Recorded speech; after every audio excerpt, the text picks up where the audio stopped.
Éric Duchemin, je suis le directeur scientifique du laboratoire sur l'agriculture urbaine.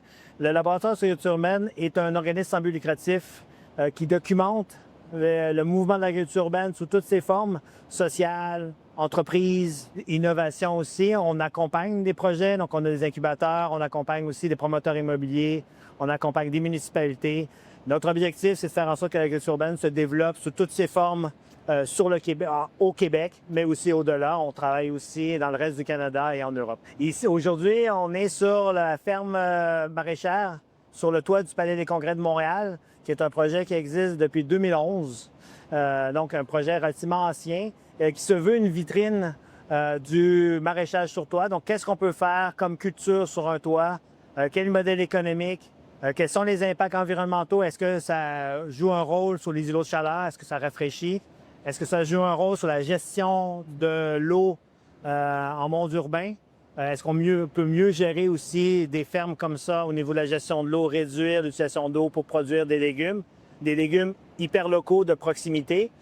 C'est vraiment cette vitrine-là, c'est vraiment cette idée-là d'avoir des projets de recherche avec des différentes variétés de plantes et après ça, faire beaucoup de transferts de connaissances vers d'autres entreprises agricoles, mais aussi vers des promoteurs immobiliers, vers des municipalités, pour faire en sorte que le toit vert, comme vous avez ici derrière moi, qui fait à peu près 3000 mètres carrés, que ce